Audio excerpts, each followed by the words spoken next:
Olá! Agora você pode acessar os conteúdos do Corpo Freudiano Escola de Psicanálise São Paulo pelo podcast e pelo canal do YouTube. Você pode ver também os vídeos de encontros, aulas, debates em nosso Facebook. Para maiores informações, siga a gente no Facebook Corpo Freudiano São Paulo. Seja bem-vindo e bom proveito!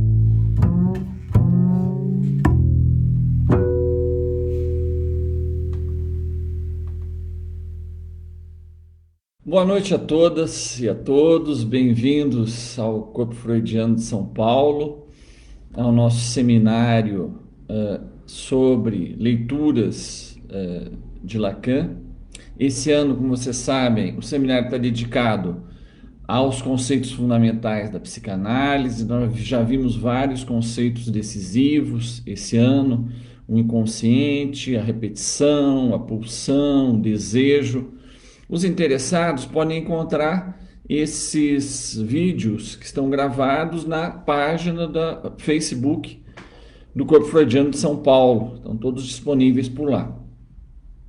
Hoje, então, como combinado, nós vamos tratar de um tema que é extremamente importante, extremamente amplo, e a ideia geral é que a gente possa ter uma apresentação desses grandes conceitos que são o gozo e o objeto A.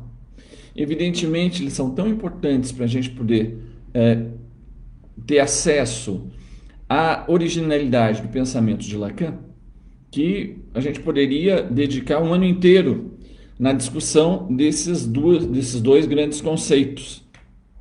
A nossa pretensão aqui é menor do que essa.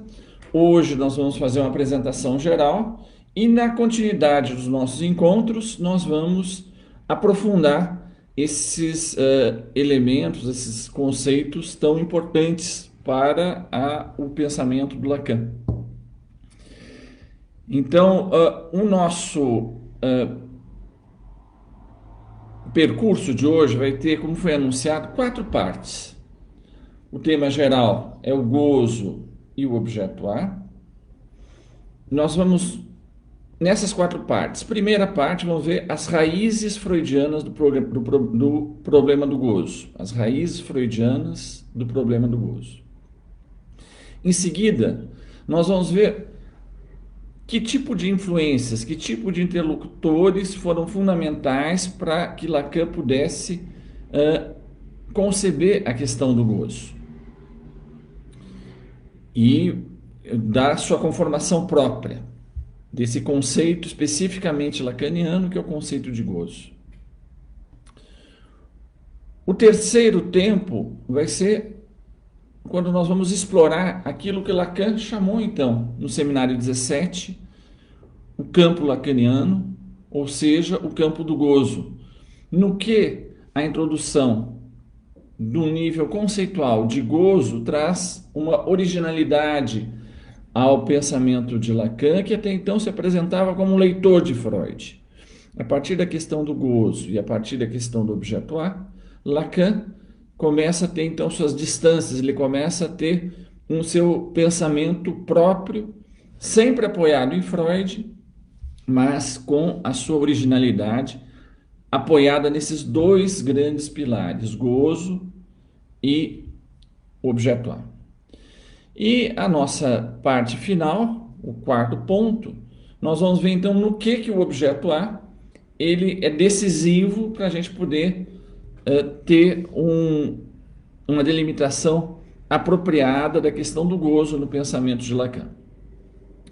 Então, nesse panorama geral do nosso encontro de hoje, nós vamos começar, como prometido, a parte 1. Como se coloca, então, o problema do gozo em Freud? Eu gostaria, como sempre, de começar não por questões especificamente teóricas ou conceituais, mas que a gente pudesse ter uma primeira aproximação de que tipo de questão, de que tipo de problema que brotava da experiência clínica, da elaboração original de Freud, que levaram à construção de elementos que desembocariam num problema que em Lacan vai se chamar gozo, mas cujas raízes já estão nessa experiência original de Freud. Então nós vamos pensar na obra de Freud e na experiência freudiana esses elementos decisivos que vão ser incorporados e relidos por Lacan e reelaborados nesse campo do gozo e do objeto A. O primeiro de todos é a experiência clínica de Freud, que ao utilizar, né, o método catártico, né, esse tratamento pela palavra, pela conversa, que ele aprende junto com Breuer, de uma maneira bastante intuitiva, bastante empírica, no tratamento dessas histéricas, dessas primeiras histéricas que foram a base, não é, dessa experiência inovadora freudiana, que seria a psicanálise, a clínica psicanalítica. Freud, desde um primeiro momento, se dá conta de que o sintoma constituía uma forma paradoxal de satisfação. Uma forma paradoxal de satisfação. Ele chega a dizer, nos estudos sobre a histeria, que o sintoma constitui no histérico a sua própria vida sexual. Então, vejam o caráter paradoxal, não é? Aquela paciente vinha buscar ajuda por um sofrimento que estava embutido no campo do gozo, um sofrimento propriamente, que causava para ela um impasse na sua existência, mas que, por outro lado, ao examinar, ao aprofundar o seu tratamento com essa paciente, Freud se dava conta que havia uma forma disfarçada de satisfação de uma fantasia, de um desejo proibido, inaceitável, intolerável para o sujeito pela via do sintoma. Então, nós vemos que desde o início Freud se encontra com essa questão paradoxal de que algo no sujeito pode encontrar satisfação, mas de maneiras que não são intuitivas, que não parecem ser satisfatórias. Em seguida,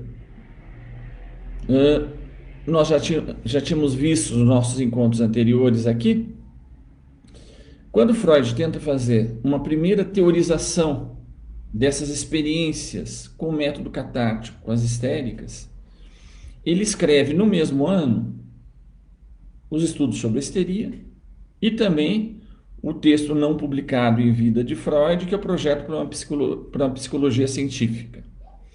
Vocês lembram então que Freud vai falar de um outro aspecto que é bastante central, que o interpela muito e que vai retornar muito tempo depois num aspecto decisivo da sua teoria, em 1920, né, quando Freud escreve Além do Princípio do Prazer. Esse aspecto é um aspecto de o que buscava o aparelho psíquico. Na verdade, no projeto, ele fala em termos de aparelho neurônico. E ele dizia, vocês se lembram lá, que esse aparelho funcionava segundo um princípio de inércia neurônica. Ou seja, toda a excitação que entrava no sistema deveria ser integralmente descarregada, de forma que o balanço entre a entrada e a saída de excitação seria zero. Ou seja, um sistema que tende, em última instância, a descarregar tudo o que chega. E Freud vai dizer, esse é o fundamento do processo mais original. E é a contragosto que esse sistema tem que desenvolver uma outra maneira de funcionar, porque um sistema que descarregue toda a excitação que chega é incompatível com a vida, é incompatível com a sobrevivência. E é por isso que Freud vai constituir a ideia de um sistema que funciona segundo o princípio do prazer. Um princípio do prazer muito paradoxal. Por quê? Ele diz que os acúmulos de excitação são vividos subjetivamente como desprazer. Quando esse acúmulo de tensão encontra uma descarga, ele tem ali uma satisfação, ele tem uma descarga, né? Essa descarga, Freud vai dizer que é uma Bedürfnis, né? Ele tem uma satisfação ali. Contudo, a contragosto, esse sistema que funciona segundo esse processo primário de descarregar pelas vias mais rápidas possíveis toda a excitação que chega a ele, ele se vê obrigado a guardar, a reter uma certa quantidade de excitação para poder utilizá-la de modo que ele encontre formas de descarga mais satisfatórias, formas de descarga sustentáveis, para a gente falar uma linguagem contemporânea. Porque é um sistema que, movido por essa tendência primária do zero absoluto, se ele fizer isso sempre, ele é incompatível com a sobrevivência. Se ele descarregar apenas no objeto alucinatório, também é incompatível. Então vocês vejam que o princípio do prazer, ele fica numa posição paradoxal na teoria de Freud, porque por um lado, ele acompanha a tendência do sistema a descarregar totalmente, até o zero, de forma imediata, peremptória, vive essa descarga como prazer, mas ao mesmo tempo, ele não pode levar esse prazer às últimas consequências, porque ele é incompatível com a manutenção da vida. Então, Freud já se vê obrigado a utilizar um termo que vai ser paradoxal, estranho na teoria do Lacan, mas que vai chegar no final do seu ensino, que é a referência à vida e a um gozo da vida. Freud vai falar no projeto do Not des Lebens, né? Da urgência, da necessidade da vida, e que é em função dessa necessidade desse sistema, da urgência da vida, que esse sistema se mantém nessa situação que é estruturalmente contraditória. Ele, ao mesmo tempo, visa o zero absoluto e, ao mesmo tempo, deseja continuar vivo. E é esse elemento que vai aparecer, então, como central nesse elemento da ética, que Lacan muitas vezes traz, repetidas vezes, né, no Seminário da Ética, que é a referência ao Das Ding freudiano. Ao Das Ding que aparece no projeto, nós já havíamos discutido nos encontros anteriores, eu não vou retornar aqui, mas justamente como isso que do outro deixa a marca no sistema, mas que simplesmente se inscreve como ausência. Então, há ao mesmo tempo inscrição e buraco, que faz com que esse sistema em si mesmo seja incompleto e que busque a sua completude num processo desiderativo que vai se voltar para o mundo de maneira ativa, no esforço de poder conseguir uma identidade de percepção, como fala Freud no projeto. Mais adiante, outros elementos da obra de Freud vão preparar o surgimento de uma concepção complexa, não intuitiva, do que constitui a satisfação no sistema psíquico humano. Na interpretação dos sonhos, na Traumdeutung, Freud tem alguns elementos. A sua tese principal, nós vimos no nosso último encontro, né, sobre o desejo, é que os sonhos são uma realização disfarçada de um desejo insuportável para o sujeito. Então, essa deformação do sonho é a maneira que o aparelho psíquico consegue para poder tornar, deixar vir à tona essa ânsia de desejo transformada, não é, por essa urgência, por essa necessidade de disfarçar os aspectos inaceitáveis desse desejo, e ele vem à tona de uma maneira que ele aparece como a realização desse desejo de uma forma tolerável para o próprio sujeito. Contudo, já ali Freud tem elementos que são difíceis de incorporar na sua teoria, que Freud vai fazer um grande esforço. Por exemplo, os sonhos de angústia e os pesadelos. Nesse momento, então, Freud resolve essa aparente contradição no seio da sua teoria, dizendo que mesmo os sonhos de angústia eles são sonhos que tendem à realização de desejo.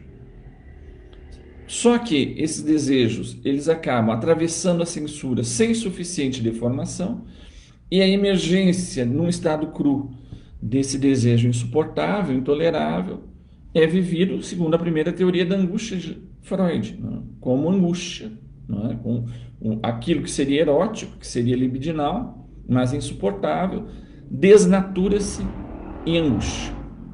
Então, seria uma maneira para Freud de salvar a sua teoria de que o sonho satisfaz um desejo de maneira disfarçada.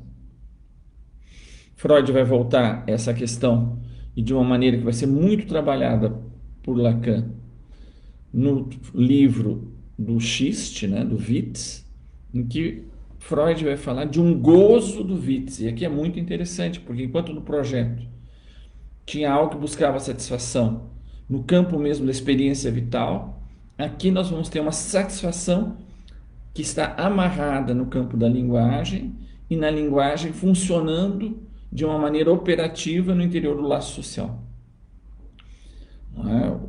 Essa linguagem, no campo do Witz, interpela o outro para remeter ao mais além daquilo que está dito no plano mais imediato do dizer. E remetendo a esse outro plano, a um ganho de satisfação. E Freud vai falar aí do termo, ele vai utilizar o termo em alemão para gozo, que é Genuss. Agora, a partir daí, essa questão do gozo, dessas satisfações clandestinas, dessas satisfações contraditórias, vão tendo um interesse cada vez maior no pensamento de Freud. Nos 3 ensaios, por exemplo, vocês lembram que o primeiro dos 3 ensaios se intitula As Aberrações Sexuais. Freud vai, então, se esforçar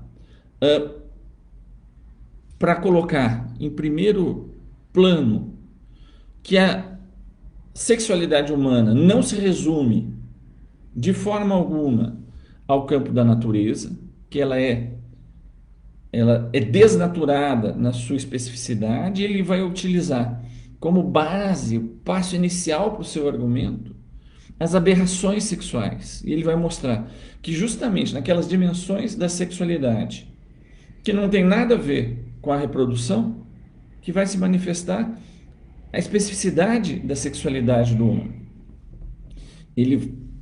O início desses 3 ensaios é realmente brilhante como retórica, né? Ele diz mais ou menos assim, que os nossos conhecimentos sobre a sexualidade humana vindos da ciência nos dizem, não é, que os seres humanos se unem a partir de sexos opostos, a partir dos seus genitais, num encontro que visa a reprodução e tem como um ganho suplementar o prazer.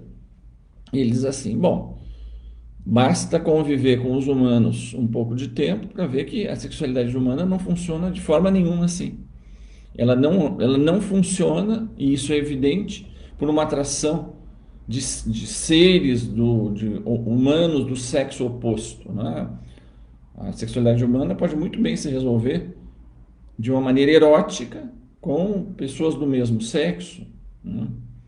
Essa questão de seres do sexo oposto, humanos, a sexualidade humana, ela não precisa de seres humanos para existir. E hoje em dia, então, mais ainda, nós que vivemos nesse mundo virtual, talvez a sexualidade humana mais presente hoje seja uma sexualidade que nem existe um outro corporalmente, um sexo virtual.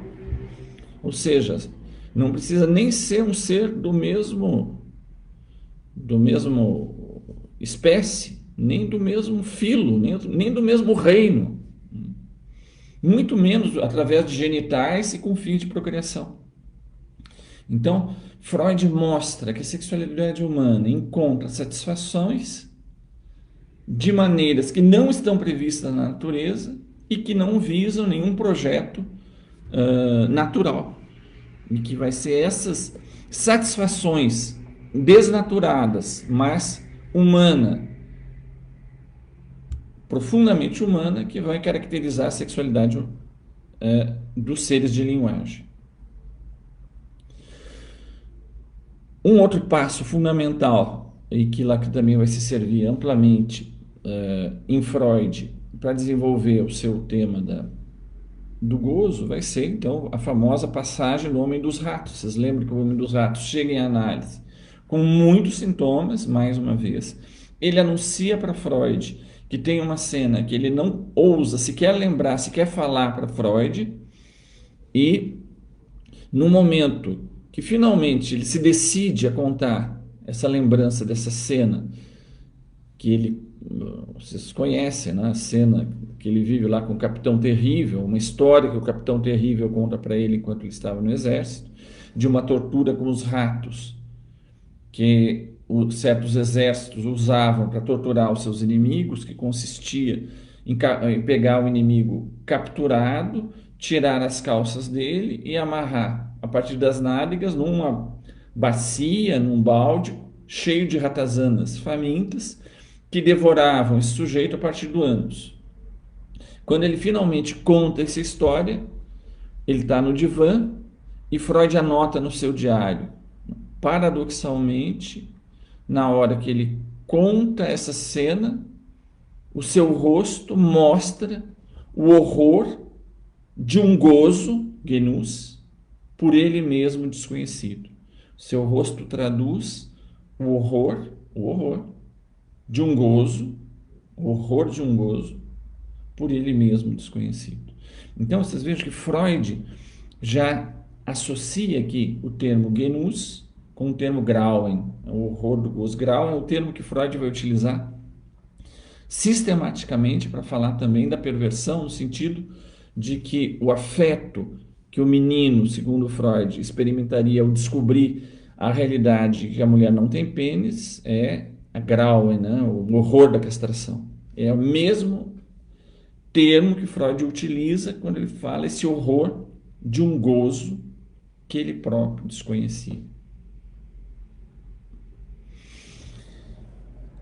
E aí nós chegamos, então, talvez nos grandes pontos altos dessa questão de satisfações não intuitivas, contraditórias, espantosamente eróticas, lá onde a gente não esperava que elas fossem, quando Freud finalmente vai falar da todestria, da pulsão de morte, de uma compulsão à repetição.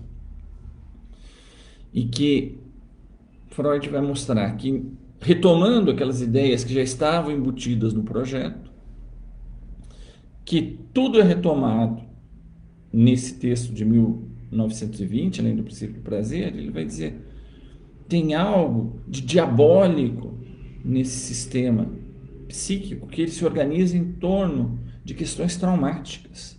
Lá onde rompe o sistema, há uma tentativa, uma repetição que engendra sempre o novo, na esperança de finalmente poder se apropriar daquilo que está vazando pelo traumático. Ocorre uma Wiederholungszwang, uma compulsão à repetição. E que isso levaria o sujeito a algo que funciona com mais radicalidade do que a própria busca do prazer. A algo que vai mais além do princípio do prazer. E que o sistema psíquico humano não funciona segundo um programa hedonista, mas que tem tendências que são mais fundamentais. Ele vai dizer essa tendência mais fundamental, que faz ele voltar ao pior, lá onde traumatizou, onde rasgou, ao mesmo tempo, na expectativa de poder tapar o buraco, mas ao mesmo tempo fascinado pelo vazamento, fascinado pela hemorragia. A hemorragia é fascinante. E que há uma tendência, então, mais um paradoxo. Ao mesmo tempo, tem essa dimensão de excesso, algo que traumatiza, algo que invade, algo que vaza, algo que sai para todos os lados, algo que perde os limites, mas ao mesmo tempo, algo de silencioso. Tende a levar às últimas consequências, tende a levar ao silêncio. E Freud vai colocar essa tendência, ele vai ser obrigado a repensar toda a sua topologia psíquica colocando essa tendência, por exemplo, como um dos elementos mais fundamentais do próprio superior. Não é? Por que dentro do superior a gente encontra essas tendências que são finalmente sádicas ou masoquistas? E ainda mais radicalmente, Freud vai rever a sua própria leitura da civilização e da cultura sob essa ótica. Freud então vai ter em mal-estar da civilização como essas tendências, né, de vida e morte convivem lado a lado no interior do laço social, e por que em última instância tudo aquilo que é necessário renunciar em termos de gratificação pulsional retorna em termos de mal-estar e mesmo de horror na civilização, como uma circulação dessa parte maldita que nós fomos obrigados a renunciar para poder existir como seres de linguagem, ou seja, como seres de civilização. Com esse rápido apanhado dessa pré-história freudiana, das questões que levariam à necessidade de uma elaboração do conceito de gozo por Lacan, nós vamos entrar no segundo tópico do nosso programa de hoje, que são um levantamento breve, claro, também, como eu falei para vocês, hoje nós vamos traçar as linhas gerais das principais influências que levaram ao pensamento e à conceituação de gozo em Lacan. Nós já vimos então que em Freud o termo Genuss aparece, mas ele nunca é teorizado como gozo. Freud deixa a elaboração nesse ponto amarrado com a questão da pulsão de morte e um mais além do princípio do prazer. Então, a primeira grande influência, naturalmente, para Lacan é Freud, mas tem algumas outras que eu vou mencionar de uma maneira geral, dá pena, porque elas são extremamente importantes, mas eu diria que uma das mais fundamentais e que eu aconselharia a todos que desejam se aprofundar no pensamento lacaniano e na teorização lacaniana de gozo, que leiam as relações de Lacan com Georges Bataille. Eu vou deixar de lado as questões da vida pessoal, né? Vocês sabem que Georges Bataille foi o primeiro marido da esposa de Lacan, né? Da Sylvie Bataille. Então eles tinham, digamos, laços de proximidade em função disso, mas Lacan certamente leu e conheceu profundamente, se interessou profundamente pela obra de Georges Bataille.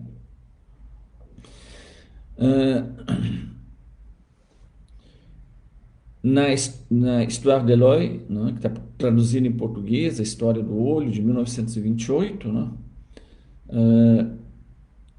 vou pegar uma pequena passagem para vocês terem uma ideia do que diz Bataille e que tem influência direta em Lacan. Isso aqui é um texto de 28, ele diz assim, é um romance, né?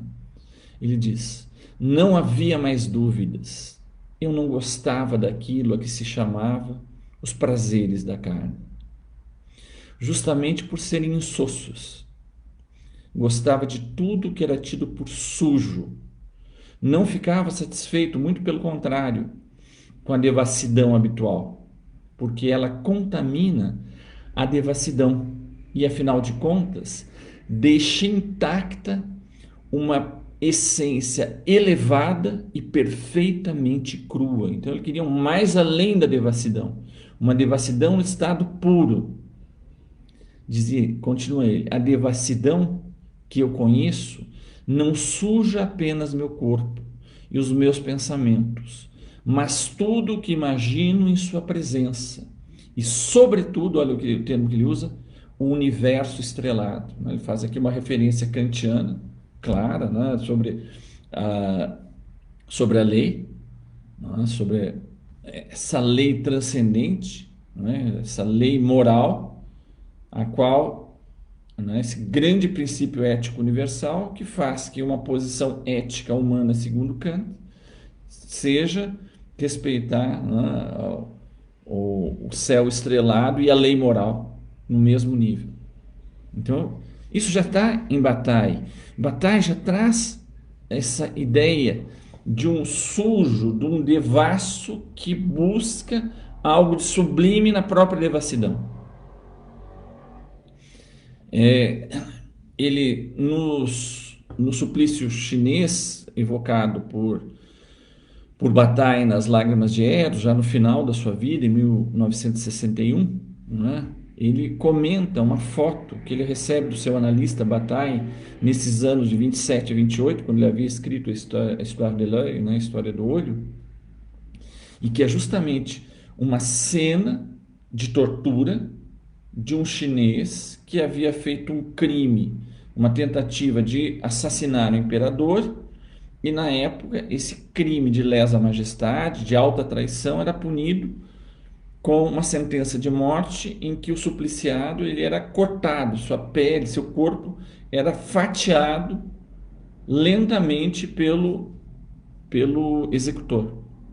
Então ele recebe do seu analista Bataille uma foto desse supliciado no meio da sua tortura, e que o rosto dele exprime uma expressão que, ao mesmo tempo do excesso de dor, de um horror face à morte, mas também uma espécie de beatitude, uma espécie de êxtase, e que ao mesmo tempo convivem nesse supliciado horror e êxtase. Se vocês lembrarem de um dos grandes livros de Bataille, que se chama O Erotismo, de 1957, ou seja, muito antes da publicação do Seminário 20 de Lacan, vocês lembram que a capa do Seminário 20 é uma foto da estátua do êxtase de Santa Teresa em uma igreja em Roma, e que essa santa, no meio do seu êxtase, dentro dessa igreja, né, incitada por um anjo que joga setas nela, o seu rosto ao mesmo tempo de êxtase religioso e de uma espécie de uma exaltação erótica sexual devassa. Essa é a capa do Seminário 20. Mas essa havia sido a capa em 57 do Erotismo de Georges Bataille. Veja o que ele diz aqui, e vocês vão ver se tem ou não tem uma profunda influência de Bataille no pensamento de Lacan sobre o gozo. Ele diz aqui: parece ao amante que apenas o ser amado pode, nesse mundo, realizar aquilo que está proibido nos limites, que nos proíbem os nossos limites.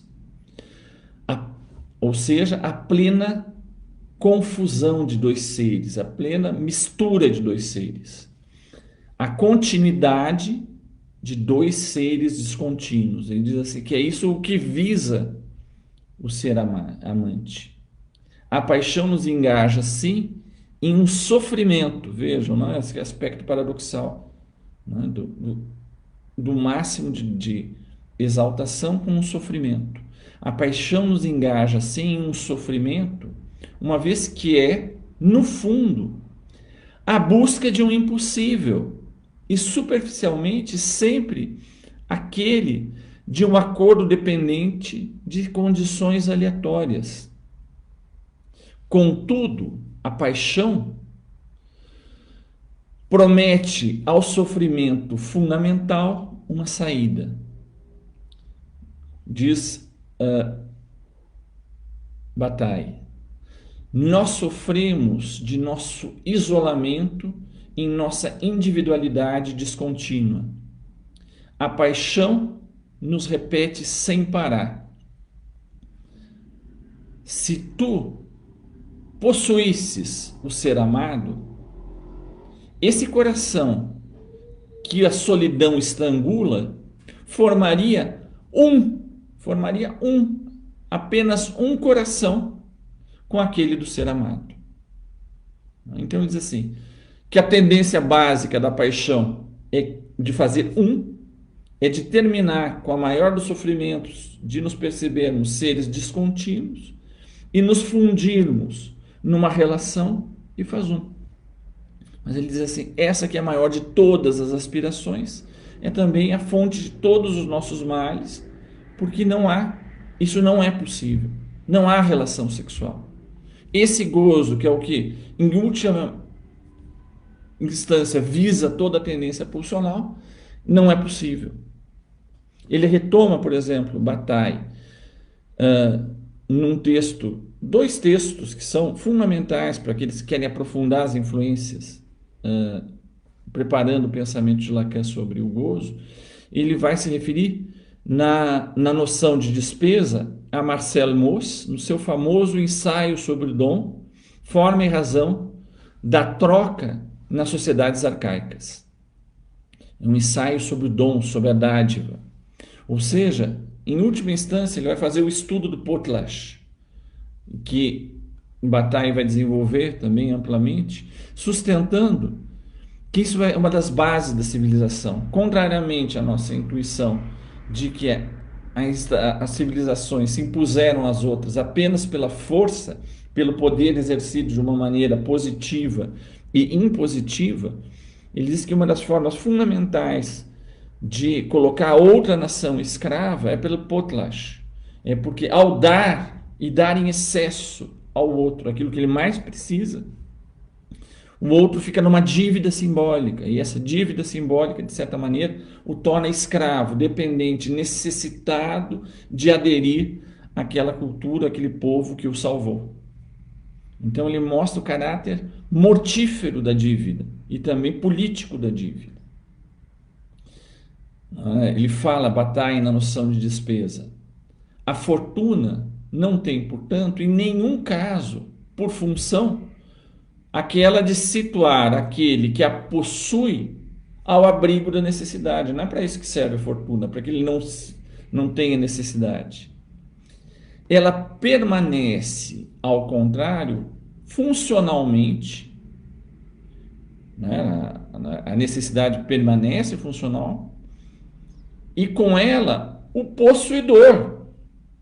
Esse possuidor permanece à mercê de uma necessidade de perda desmesurada. Olha o que ele fala na noção de despesa. Quanto mais possui, não é que isso coloca o abrigo, agora eu não preciso mais. É ao contrário, isso coloca numa posição de ir às últimas consequências na despesa. E ele vai acrescentar então na parte maldita, a parte maldita, veja o termo que ele usa, parte maldita, que se vocês quiserem ter uma ideia de onde a noção de gozo encontra um protótipo da noção de objeto A na leitura que Lacan faz de Bataille, leiam a parte maldita. Ele diz assim, no momento onde, além de como um a mais das riquezas, não é? Que esse acréscimo de riquezas é o maior que nunca foi na história da humanidade, ele leva a questão, não, de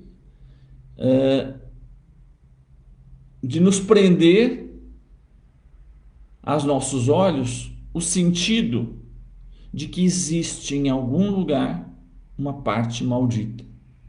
Ou seja, quanto mais ganha, mais tem algo que precisa ser alcançado e que disso parece que nós buscamos, e isso consome o mundo inteiro nessa busca, a busca dessa parte que nos completaria, mas é a parte maldita. Outras influências importantes, eu não vou ter tempo hoje de aprofundá-las, mas que preparam esse campo lacaniano, que preparam o campo do gozo, né? Além da própria leitura do Freud, da referência a Georges Bataille, né? Vai ter em Lacan a leitura, que ele também está influenciado por Bataille, porque é quem traz isso para a cultura francesa do século XX, uma recuperação da literatura libertina dos séculos XVIII e XIX, Sade, uma releitura de Sacher-Masoch, que vai ser feita lá, a Vênus das Peles, com o famoso prefácio do Guattari, do Deleuze, desculpe, do Gilles Deleuze, e a aproximação que Lacan vai fazer, então, de Kant com Sade. E um outro tema que valeria a pena ler, não vou ter tempo de ver com vocês em detalhe, mas uma influência que foi interessante, são certos cineastas, em particular, que Lacan vai falar explicitamente dele no Seminário 23, que é o Nagiz Ojima, no Império dos Sentidos, um filme que justamente aquele casal vai levar às últimas consequências, né? o esforço por chegar ao êxtase máximo na relação sexual, né? Em que um morre, né, e a outra fica louca. É uma história verdadeira que é colocada em filme, né? Então, como é possível, então, que essa plenitude que é buscada na satisfação erótica seja incompatível com a vida e leve esse horror da mutilação? Então, vocês vejam que tem algo que retorna aqui, né? Desde os gregos, não é? Mas também nas sabedorias orientais, não é? Tem algo de que se identifica no homem uma tendência de levar a busca para a satisfação plena a seu extremo, mas isso é igual, primeiro, ao excesso, mas mais além do excesso é a própria morte. Então tem uma dimensão barulhenta e uma dimensão silenciosa. Barulhenta do trauma, barulhenta do erotismo, barulhenta da paixão, mas silenciosa da ruptura do limite, da fusão no grande todo e da morte. E que haveria então, para que se manter na vida, encontrar a justa medida, encontrar o caminho do meio, algo que não ultrapasse o limite. Vocês vejam que em Bataille é ao contrário. Bataille diz assim que há algo na paixão que faz com que a experiência, para valer a pena, ela deve tentar transgredir esse limite. Então você veja como essas éticas, digamos, antigas, não foram criadas por Lacan, nem o caminho do meio, nem a tendência à transgressão, elas estão lá centrais no pensamento de Lacan sobre a questão do gozo. Bom, aqui nós entramos então na minha parte 3 dessa primeira apresentação geral do problema do gozo e do erotismo, do gozo, do erotismo e do objeto A. Em Lacan, o erotismo, vocês vejam como eu fundi, né, o gozo de Lacan com o erotismo de Georges Bataille. Recomendo a todos que leiam esse livro, que eu tenho realmente uma verdadeira adoração desse texto, né? Bem, Lacan e o campo lacaniano. Você sabe que no seminário 17, Lacan diz assim, olha, eu gostaria de deixar como legado para a psicanálise o campo do gozo, que um dia será chamado do campo lacaniano, né? Mas ele tinha esse complexo de Moisés, como Freud. Ele diz, olha, mas eu não vou poder chegar à terra prometida, eu vou apenas poder levar nas vias desse caminho, em que vai caber a continuidade do movimento psicanalítico de levar as últimas consequências, né? A constituição do campo lacaniano, do campo do gozo.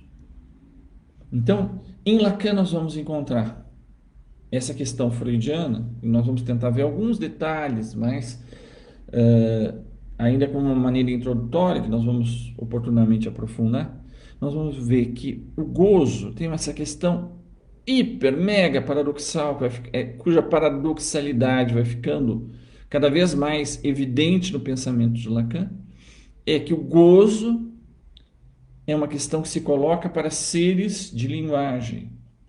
Gozo comporta uma escrita que fixa, que amarra, que em algum lugar inscreve o gozo. Mas gozo também é uma dimensão do corpo e principalmente é uma dimensão do corpo vivo.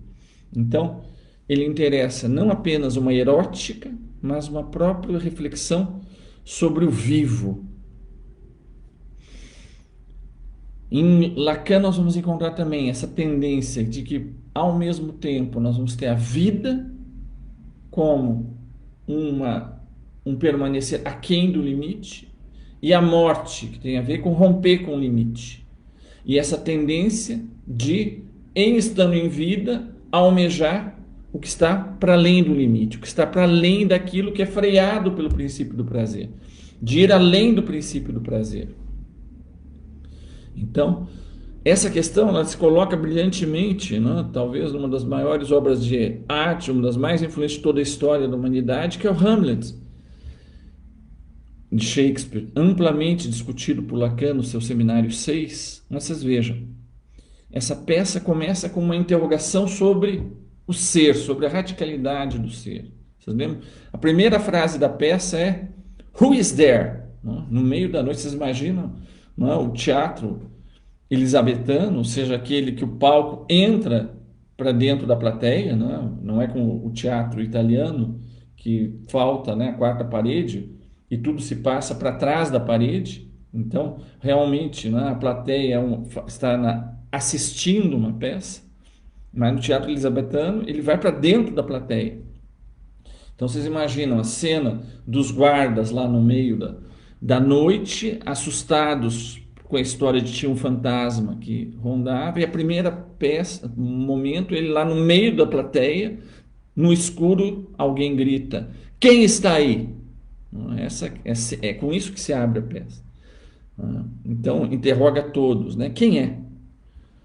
E a peça termina, né, depois de muitas cenas de morte, de sangue, de traição, de conspiração, de loucura, de amor, né? Ela termina com uma outra frase decisiva, né? The rest is silence. Né? O resto é silêncio. Mas justamente uma frase que comporta esse duplo sentido, né? The rest, porque se dá após a morte de todo mundo na sala, né? Hamlet morre, Laerte morre, o rei morre, a rainha morre, é uma tragédia antiga ressuscitada no teatro elisabetano. E justamente toda aquela procura de quem está aí, quem é esse quem, que no meio da peça se coloca a questão, ser ou não ser, eis a questão. Ele leva isso às últimas consequências, e ao levar às últimas consequências, ele não consegue mais voltar para contar. Então ele fica nessa posição ambígua dessa última frase, the rest silence, né? O resto é silêncio, mas o repouso do rest também é silêncio. Então ele só repousa quando ele finalmente encontra esse silêncio. Eu teria muito prazer, eu até separei para vocês um trecho, né, da fala da Macabeia na Hora da Estrela, no final da Hora da Estrela, no momento de júbilo da Macabeia, quando ela sai, finalmente, aquela nordestina pobre, miserável, que nem sequer se colocava nenhuma dessas questões hamletianas, ser ou não ser, quem está aí, qual é o sentido, né? Mas quando essa mulher que não tinha nenhum objetivo, que gostava, o seu único prazer, né, seu único excesso era comer cachorro-quente, e que um dia vai na cartomante e pela primeira vez ela deseja, né, e ela sai em estado de júbilo, né, e não vou resistir de ler apenas um trechinho para vocês verem o que é esse júbilo da Macabeia, né? Ela diz assim, né? E agora, disse a madama, né, a cartomante, você vai embora para encontrar seu maravilhoso destino. E aí, num súbito ímpeto, explosão, de vivo impulso, Macabeia, entre feroz e desajeitada, deu um estalado beijo no rosto da madama e sentiu de novo que sua vida já estava melhorando ali mesmo, pois era bom beijar, ela podia desfrutar finalmente do beijo. Quando ela era pequena, como não tinha quem beijar, beijava a parede. Ao acariciar, ela se acariciava si própria. Madama Carlota havia acertado tudo. Macabeia estava espantada. Só então vira que sua vida era uma miséria. Teve vontade de chorar ao ver o seu lado oposto. Ela que, como disse, até então se julgava feliz. Ou seja, no momento que ela se descobre desejante, que ela se descobre faltante, e que ela entra ao mesmo tempo em júbilo e em um estado de perda. Ela tem algo que se perde, tem uma parte perdida. No mesmo momento que ela se descobre desejante, que a vida se enche de drive, se enche de impulso, se enche de uma erotização possível. Ora, Lacan então vai tentar teorizar isso com a noção de gozo que vai aparecer pela primeira vez no seminário 4, na relação de objeto, e na última nas conferências americanas de 75. Quando a gente fala de gozo em Lacan, é uma gama de nuances que nós apenas vamos apontar hoje, porque elas vão ser, digamos, precisadas e vão ser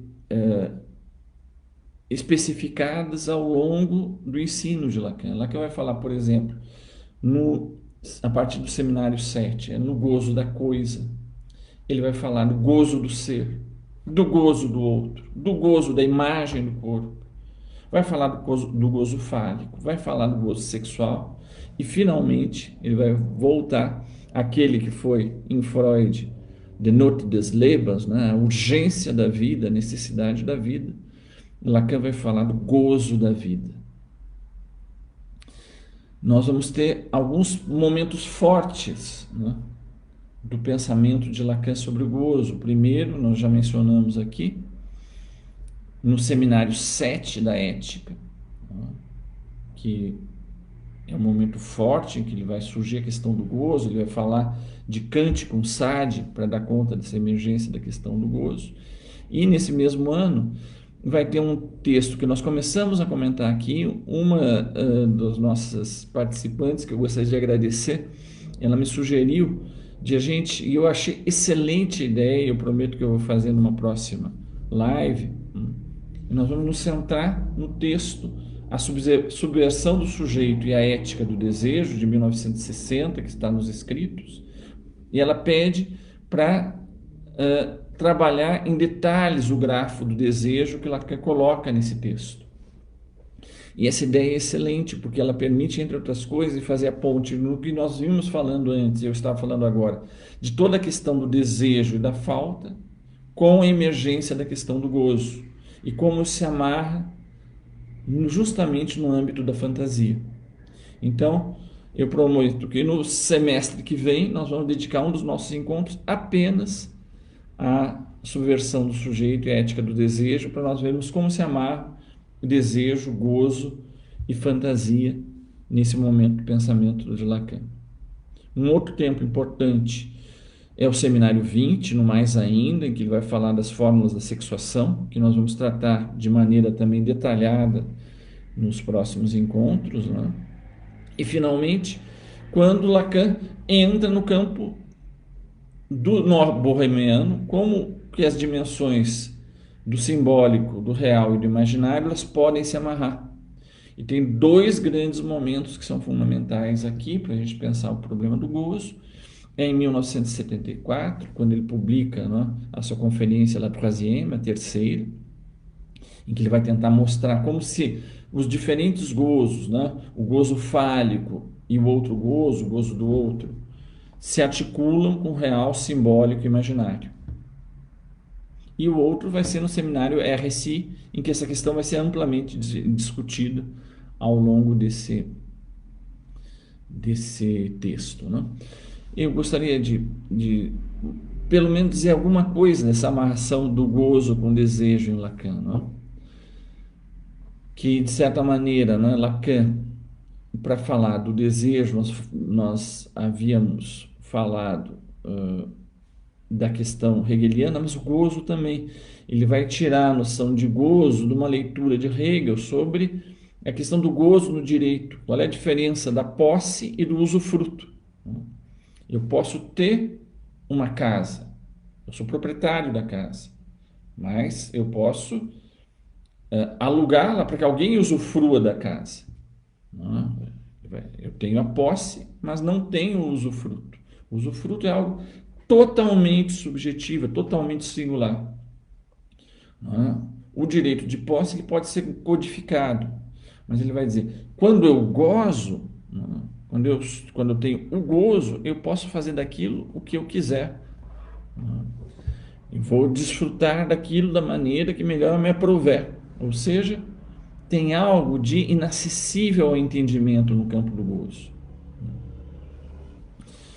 E aqui eu vou citar a minha colega e amiga Silvia Lippi, né, que é uma psicanalista italiana que mora na França já há muitos anos, no seu livro que está traduzido para o português, que eu recomendo a todos, que se chama Transgressões, Bataille-Lacan. E ela diz que, segundo Hegel, o gozo está necessariamente em contraste com o desejo, que resulta do reconhecimento recíproco de duas consciências, tornando-se assim objetivo, universal e sujeito à legislação. Então, a questão do desejo, eu posso legislar. Mas a questão do gozo, como é que eu vou desfrutar de algo que me pertence, já não é mais sujeito a gozo, é uma entrega ao campo da satisfação do seu estado mais cru. Um outro momento importante no pensamento de Lacan, nesse primeiro recenseamento do campo do gozo, vai aparecer logo no início. Quando Lacan, falando do estágio do espelho, vocês lembram que ele disse que naquele momento, que aquela criança, que ainda vive num corpo que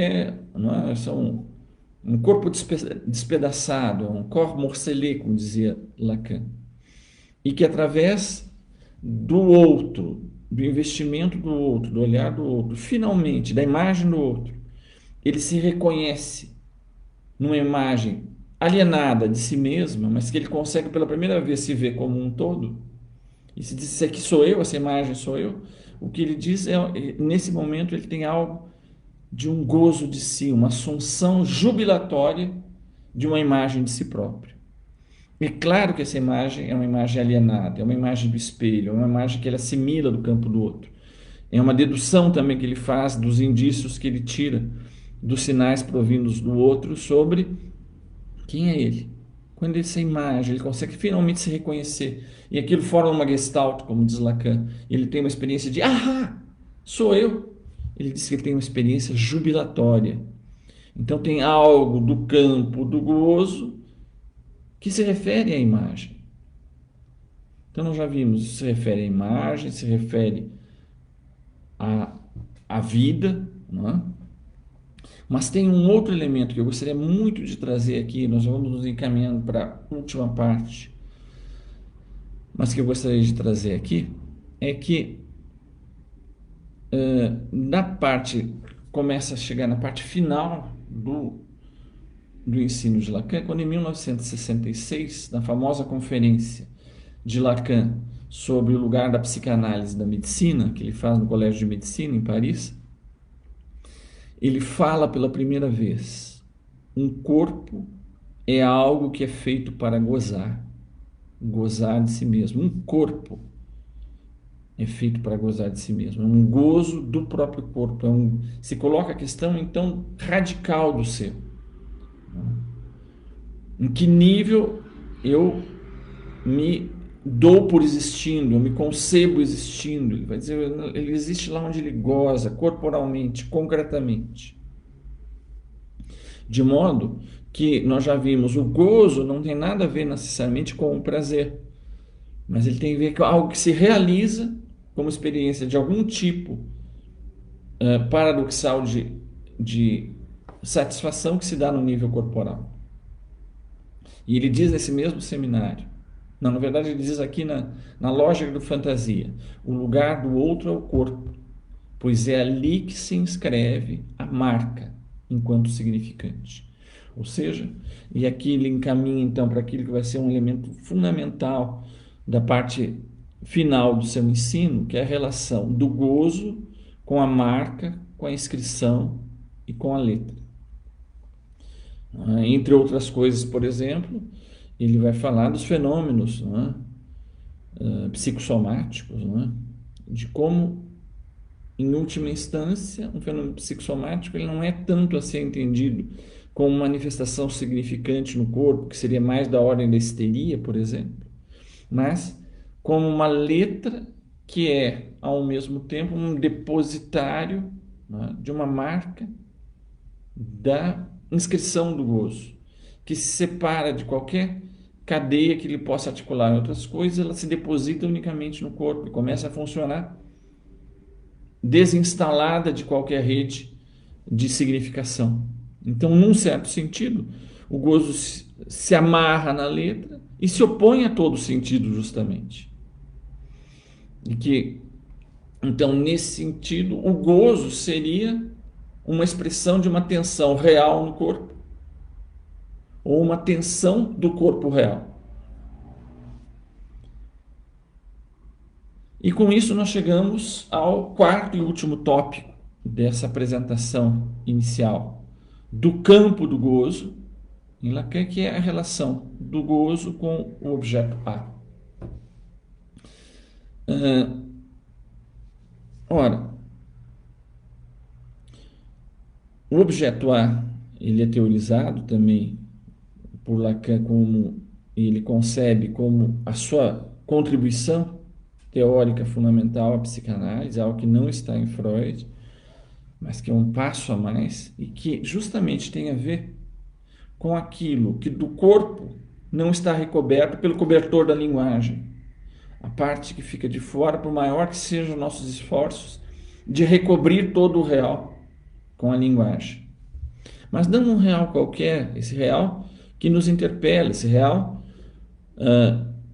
marcado pelo erotismo, marcado pela letra, marcado pela aspiração de um mais além, de um mais gozar prometido e nunca alcançado, e que em um certo momento vai ser justamente teorizado, e talvez aqui sejam as maneiras mais palpáveis para se entender a problemática do objeto A.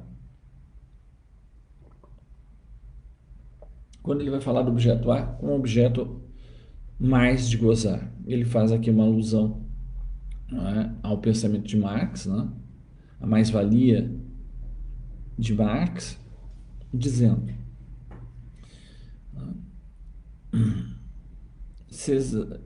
tem um comentário do Zizek, do Slavoj Zizek, tem um vídeo, inclusive, no YouTube, que vocês encontram facilmente essa conferência dele, está em inglês, em que ele dá como exemplo do mais gozar, né, um discurso do Goebbels, que atualmente, né, retornou aqui a nossa política. Né? Goebbels agora é um personagem que frequenta nossas telas políticas, para nossa surpresa. Mas Goebbels, logo depois da derrota da Alemanha na Rússia, em Stalingrado, né, a famosa derrota russa em Stalingrado, em que a questão da possibilidade da Alemanha ser derrotada na guerra tinha se colocado. Goebbels faz um grande discurso público no local repleto de gado nazista, né? E ele fala que justamente é um discurso extremamente inflamado, dizendo que a Alemanha não vai dar só o seu esforço, a Alemanha vai dar tudo. Vai dar tudo, nem que isso custe a vida de todos. E ele faz isso num estado de êxtase, e esse êxtase toma conta de toda a plateia. Então vocês vejam que tem, ao mesmo tempo, né, o gozo de incitar as pessoas a se manterem mobilizadas para a guerra e para a luta, mas tem algo de estático que contamina aquilo. Né? Que nem alguém, né, recentemente, um político por aí, né, falava, né, para descrever, né, uma relação homossexual, falava lá que cada um pode fazer o que quiser lá com o seu, né, orifício rugoso, reto no final da coluna. Ele faz uma descrição que ele se dá tantos detalhes, né, para fazer a sua paráfrase, que tem ao mesmo tempo a descrição e a gente vê que tem algo que contamina, tem algo que goza junto, tem um mais além, tem um gozar a mais que contamina e atravessa, como no xiste, né, esse a mais. É sempre essa parte perdida, essa parte maldita, que seria suposta aquela que nos falta para a completude, e que a cada vez, né, como mostra bem o Lacan no Seminário 11, a pulsão busca alcançá-la, mas o arco, a seta jogada pelo arco sempre erra seu alvo e faz com que ela volte, né? Ela volte ao mesmo ponto. Então, esse errar o alvo ao fazer o circuito descreve o buraco aonde a gente poderia então contornar uma topologia do objeto A. Então, para isso, eu gostaria então desde já, convidar vocês para o nosso encontro daqui a 15 dias. Eu pedi para o nosso colega, o nosso amigo Petri, Luiz Carlos Petri, que está nos acompanhando e tornando possível, inclusive, essa transmissão. O Petri, eu pedi que ele fizesse então um passo além, um passo a mais nessa nossa próxima parte desses nossos seminários, que vão estar dedicados ao aprofundamento da questão do gozo do objeto A. Ele, em 15 dias, aqui na quinta-feira, vai fazer uma live no nosso curso sobre introdução ao objeto A e a pulsão na topologia do tório. Petri, que você sabe, é um grande especialista em topologia lacaniana, ele é um topólogo de formação e também um grande psicanalista. Vai mostrar como a questão do objeto A é teorizada por Lacan em relação à demanda e ao desejo a partir da topologia do tório. Bom, então, eu gostaria então para concluir, dizer algumas coisas, né? Na continuidade, então, do pensamento de Lacan, nós vamos ter esses pontos fortes, né? A teoria dos discursos, né? No seminário, em especial no seminário 17, em que vai ter, no laço social, as posições específicas do gozar e do objeto A. No seminário 20, nós vamos ter as fórmulas da sexuação, e a partir, em especial, do seminário 21, Lenon de Père, no 22, RSI, o 23, o Saint-Thome, e daí por diante, Lacan vai tentar, com a topologia do nó borromeano, situar a questão do gozo em face ao real, ao simbólico e ao imaginário. Todos esses elementos, né, vão ter a ver com que dimensões do gozo tem a ver com o sentido e com aquilo que a linguagem pode produzir do sentido. Num certo momento ele fala, não é, jouir, ou de jouissance, né, ele faz um jogo de palavras no francês com eu gozo o sentido, jouissance, eu escuto o sentido, então eu gozo. Ele vai falar de um gozo do saber, né, como é que o próprio saber, como é que esse dois pode se constituir como um meio de gozo. Ele vai falar dessa busca de um saber sobre o gozo do outro e da demonstração da sua impossibilidade. E até que ele vai chegar um momento, talvez, de uma das suas grandes teses do final do seu ensino, não é? Uma teorização daquilo que já estava anunciado desde o início, de que não há relação sexual, de que, em última instância, aquilo que já estava anunciado lá pelo Bataille, não é? Ou pelo...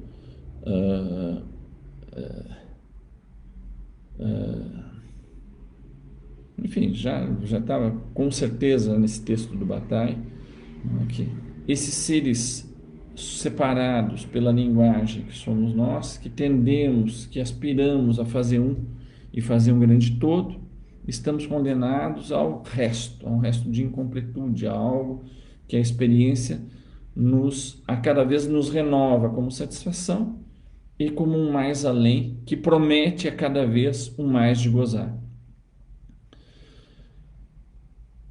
Muito bem. Então, com isso, né, eu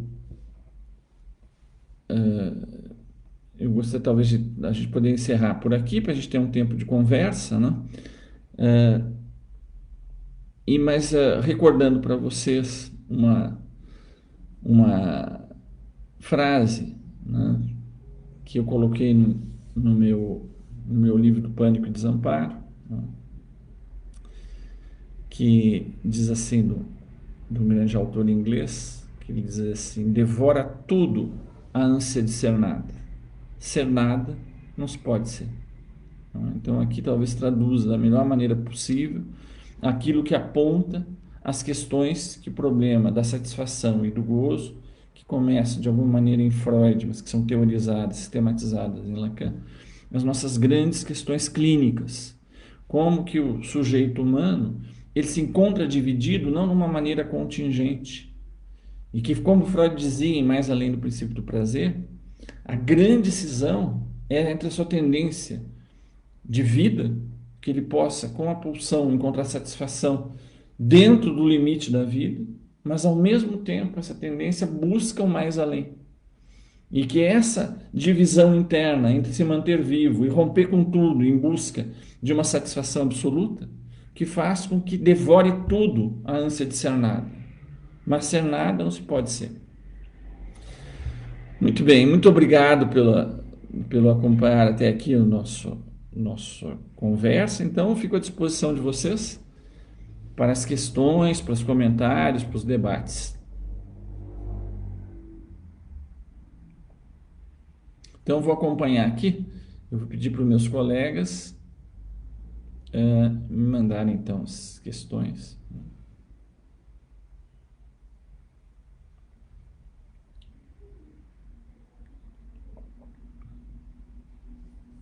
Eu vou dar uma olhada aqui, ver se eu também consigo já.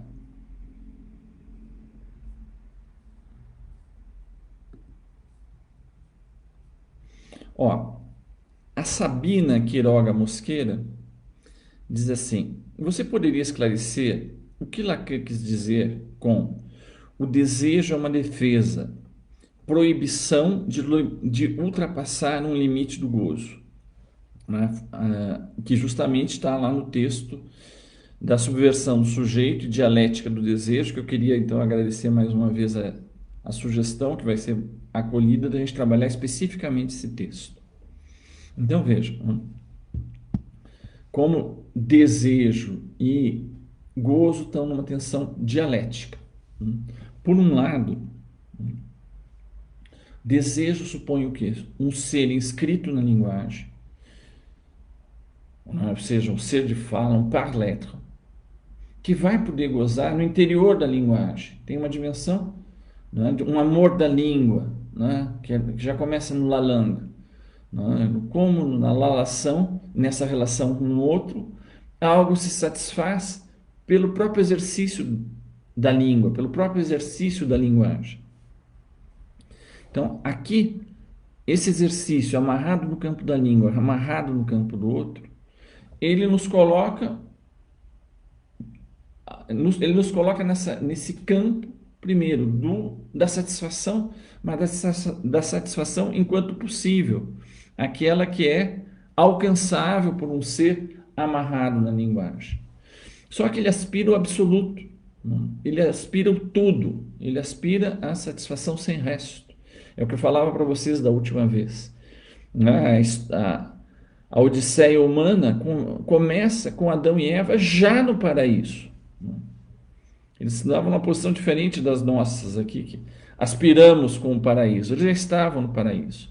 Mas é no momento que Deus institui a lei, vocês podem desfrutar, vocês podem gozar de todo o paraíso, vocês podem ter o gozo do paraíso, menos da árvore, dos frutos da árvore que estão no centro do paraíso, porque esse só eu tenho acesso.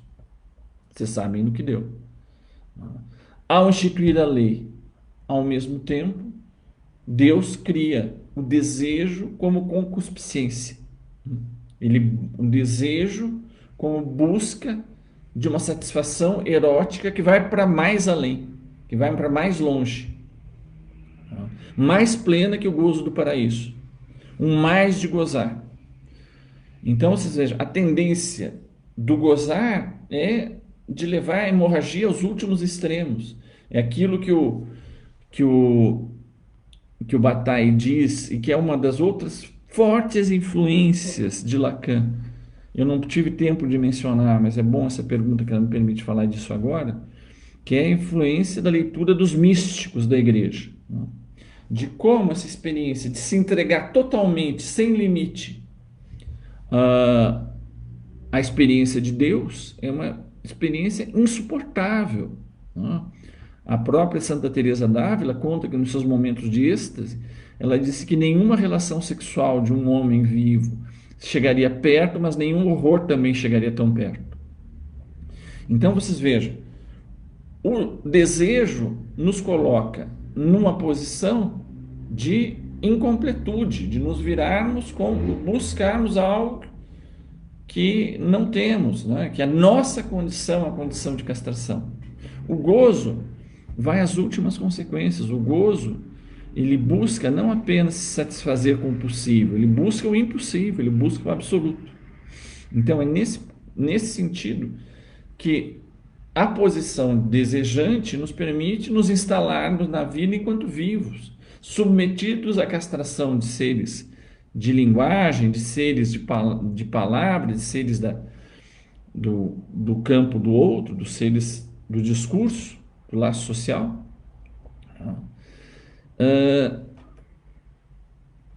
Mas que fazem nesse tecido de linguagem, né, o campo das satisfações possíveis. O gozo, quando leva o sujeito em busca da satisfação impossível, da satisfação absoluta, né, leva o sujeito junto com o máximo, que também é a morte. Então, é nesse sentido que o desejo funciona como o tamponamento possível contra essa tendência ao mais além. O Frank Silva coloca assim: agora tinha me dado um branco, agora eu me lembrei, né? O autor que eu citei para vocês, Devora Tudo Antes de Ser Nada, Nada Não Se Pode Ser, o Samuel Beckett, no seu livro A Worst Word Whole, né? Rumo ao Pior, oba, mais ou menos assim seria. Então veja, rumo ao pior, a worst word whole, né? Em direção ao pior, oba. Então dá bem essa ideia, né, de uma busca a seu extremo, em direção ao pior, em direção àquilo que tem o seminário do Lacan, o PIR, né? Bom, o Frank diz assim, Frank Silva, poderia situar sintoma, né, com TH, e sintoma, nessa discussão sobre o mais de gozar? Então, o sintoma foi aquilo por onde começa a psicanálise, por onde Freud entrou. O sintoma é uma negociação que o sujeito faz, é uma formação de compromisso que permite a ele gozar de formas clandestinas. Ele negocia com o insuportável, ele negocia com a culpa, com a vergonha, com a interdição, de modo que ele pode, de uma maneira clandestina, por contrabando, gozar na formação de compromisso. Então, por isso que se coloca a situação clínica paradoxal, que o sujeito vem procurar ajuda porque está sofrendo, mas no fundo esse sofrimento também é aquilo que o satisfaz. Então, ele está em contradição consigo mesmo nessa busca. O sintoma é algo de outra ordem. É aquele sujeito que, para poder manter articulado, né, real, simbólico, imaginário, uma constituição subjetiva amarrada no laço social, precisa constituir essa amarra enquanto nome do pai. Então, vocês vejam, na primeira parte do ensino de Lacan, ele importa de uma maneira muito direta, muito linear, essa ideia de que a constituição do laço social, da ordem simbólica, se dá de uma maneira vertical, tradicional. Ele fala, inclusive, tem um capítulo sobre a tradição de Freud em Moisés, O Homem Moisés e a Religião Monoteísta, o último texto, o último livro que ele publica em vida. Então, ele começa em Totem e Tabu. Por quê? Matamos o pai, castramos o pai, devoramos o pai, porque todos gostaríamos de estar no lugar dele, de ter acesso a um gozo sem limites da mãe de todas as mulheres, do absoluto do seu poder. É que vai se instalar o tabu, vai se instalar o recalque originário, aquele que vai fazer a matriz do laço social. E ser humano e não ser psicótico é se permitir funcionar no interior dessa regra, desse código herdado nessa tradição mínima cultural. Então, de um lado tem uma questão lógica formal, de como é que se estrutura certas regras de troca de uma maneira unicamente formal e operacional, como vai ser a leitura do Édipo, por Lacan via Lévi-Strauss, via estruturalismo, mas depois ele começa a se dar conta de o quanto que uma leitura tão linear como essa, no fundo, faz da psicanálise uma espécie de operadora do patriarcado, da lógica patriarcal. Como é que a gente... Então, o momento normalizante do pensamento de Lacan, ele vai falar isso com esses termos. Você peguem lá, por exemplo, o Seminário 4, ele fala do papel normalizante, normalizador do Édipo, que, né, aquilo que faz com que o sujeito funcione de maneira normal e que ele possa assumir uma posição singular no interior dessa ordem. Vai ser depois que ele vai se colocar a questão de como é que a gente pode constituir da nossa própria contribuição uma solução singular para aquilo, que não é simplesmente importar os códigos do jogo de linguagem do patriarcado, fundante do laço social, que faça essa função de laço social, que faça essa função de tornar vivível uma existência no ser de linguagem para si mesmo e para os outros, mas costurando esse novo laço como algo de original, como uma nova maneira de articular real, simbólico e imaginário no campo, não apenas de si próprio, mas no campo do outro, né? De uma forma, de uma banda de Mébius.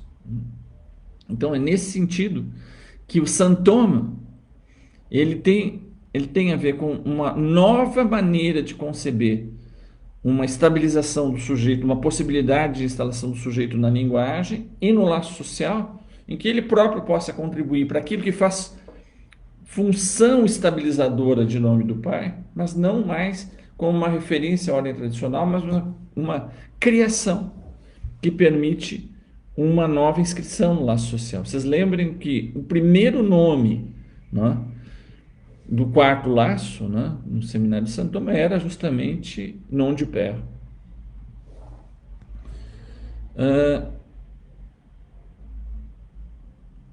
Jaciane Rangel. Professor Mário, o seu livro Pânico e Desamparo está esgotado. Terá uma segunda edição? Na verdade, uma terceira edição vai sair esse ano pela editora Escuta, quando a pandemia permitir, né? Eu mesmo estou escrevendo, né, um capítulo de adendo, uma atualização de Pânico e Desamparo, 20 anos depois, e vai ter o prefácio, já está escrito, um lindo prefácio do Christian Dunker, meu amigo, que me deu a honra de comentar o livro nesse prefácio. Então, deve sair pela Escuta ao longo desse ano.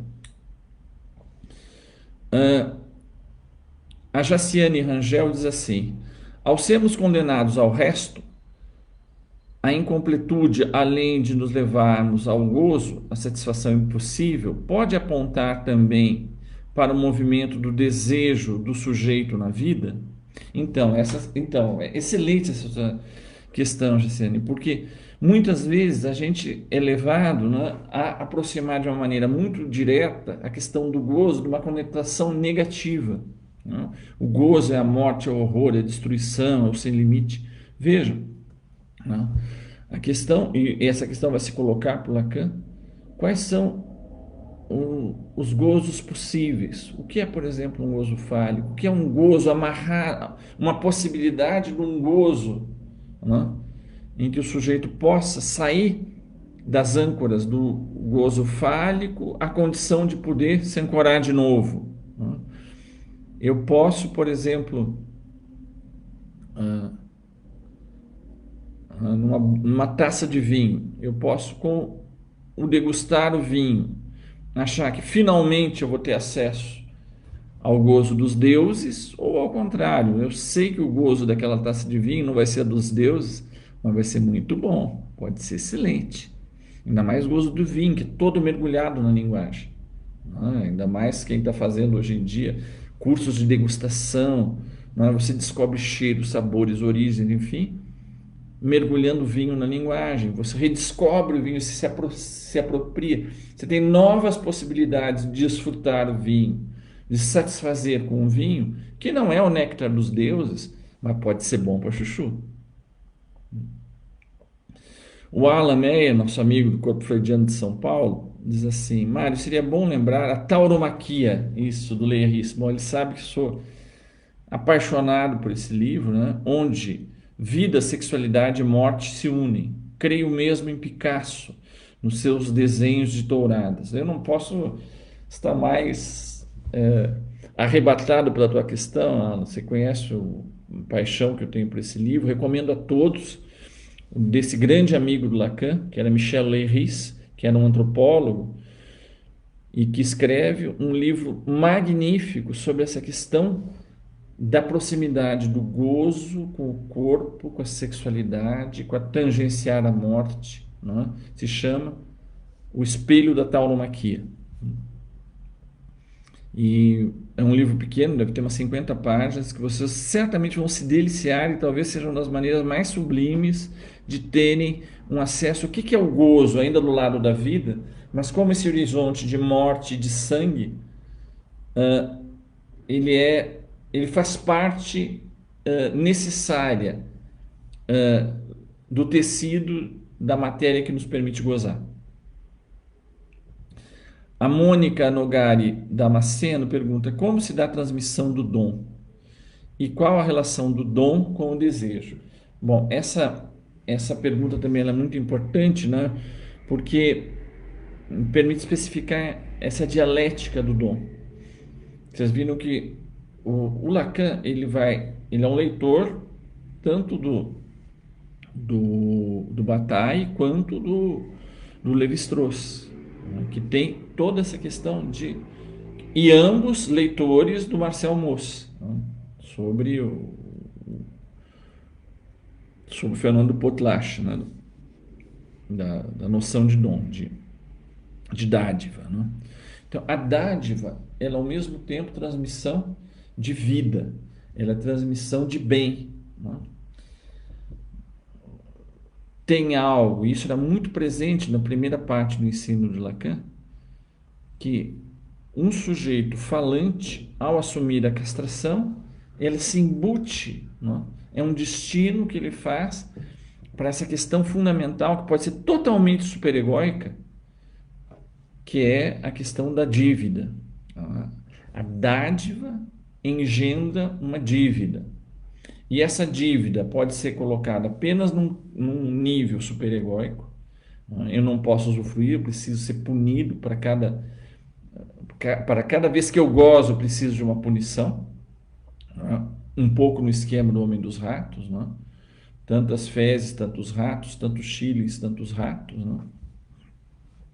Mas, ao mesmo tempo, pode ser algo de outra maneira, de como eu consigo colocar em circulação, né, esse dom e esse desfrutar, esse gozo erótico, do qual eu fui herdeiro. Não apenas é um gozo erótico que tem a ver com o corpo e tem a ver com a vida, né?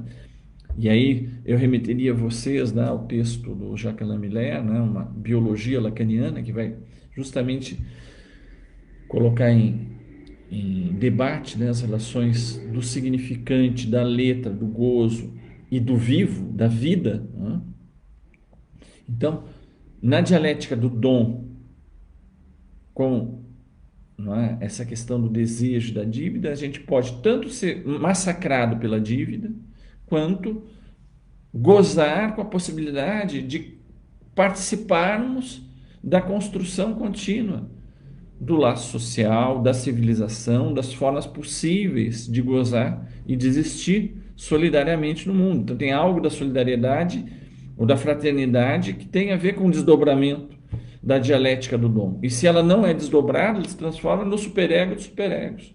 A cada dom, mais um castigo eu preciso, para poder suportar aquilo que eu pude gozar da vida. Vocês entendem? Isso está presente lá no Bataille. É como é que eu suporto desfrutar do dom da vida. Essa é uma das questões fundamentais levantadas pelo Bataille e pela teoria do gozo de Lacan, pelo mal-estar na civilização do Freud. E a Luzimar pergunta: Mário, como fica hoje a questão do gozo fálico colocado como imperativo para todos de goze e que não serve para a mulher encontrar uma saída para sua identidade ou feminilidade e a questão igualmente entre os sexos? Como fica então essa questão da masculinidade, né? Então, isso aí nós vamos poder tratar de uma maneira mais aprofundada quando a gente for trabalhar especificamente as fórmulas da sexuação.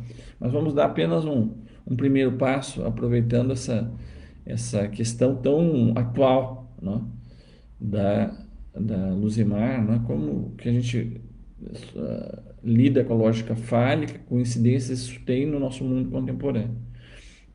O Lacan, vocês lembram, ele entra no debate já falando que Freud já anunciava um declínio do pai, um pai ferido, né?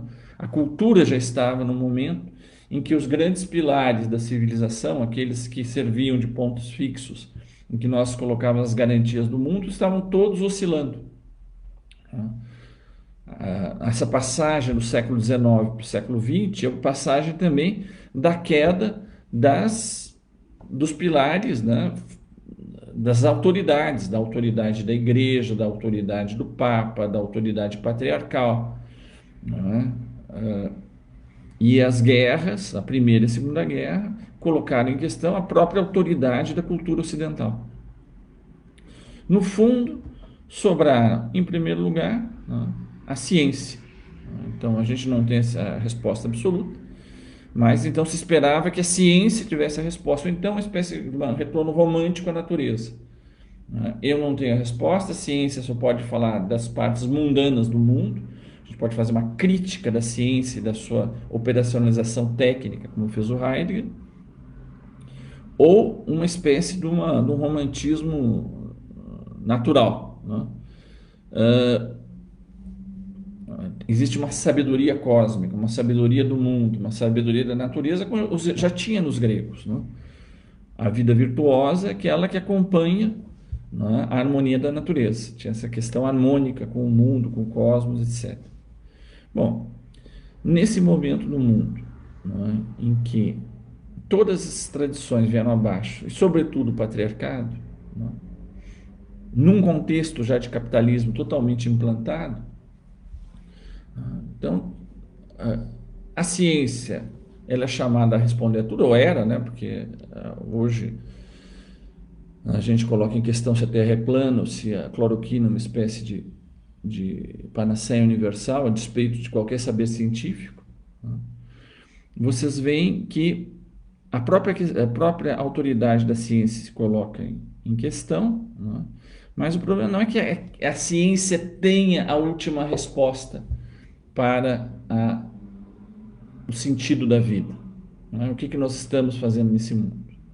Quando a gente tinha antes as respostas tradicionais, a gente podia se alienar nesse saber suposto ao outro. O líder, a tradição, o patriarcado deve saber o que é bom. No momento em que isso desaba, isso nos coloca a tarefa criativa, erótica, de fazer esse tecido do mundo, de fazer o sintoma do mundo, né? Um sintoma que é também a própria civilização.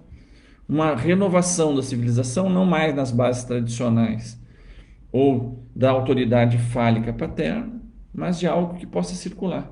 O problema é que essa falta de garantia nos expõe ao nosso desamparo, nos expõe, bom, às teses principais lá de pânico e desamparo, né? É como o sujeito suporta, dá conta de um mundo sem fundo. Porque o correspondente existencial disso é a angústia. A angústia é a exposição ao real. A angústia é, de alguma maneira, perceber que não tem fundo, perceber com as tripas, visceralmente, que a gente está exposto a um real que não é totalmente recoberto pelo sentido, pela linguagem.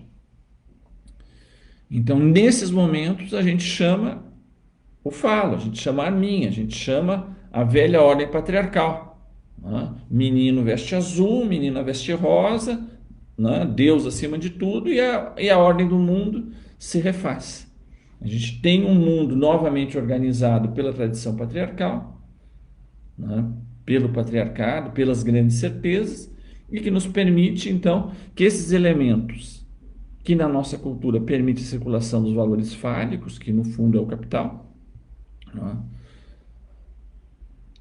Aquilo que é monetarizável, então funciona de uma maneira absoluta e se restabelece do ponto de vista cultural um resgate do eterno retorno, como dizia Nietzsche, não é? Que a grande questão da história, também para Nietzsche, é como é que a gente faz com o eterno retorno. A gente sai com muita luta, né, de uma crítica, de uma emancipação do patriarcado, tendo que encarar agora o que a gente faz com essa ordem capitalista que coloca em jogo, inclusive, a sobrevivência do mundo. Quer dizer, para isso não se tem resposta ainda. O patriarcado, a gente tinha dado um grande passo. E o que a gente faz é o eterno retorno, né? Então chama o pai de volta, né? Chama de novo a ordem patriarcal na sua versão mais tradicional, na sua versão mais tosca.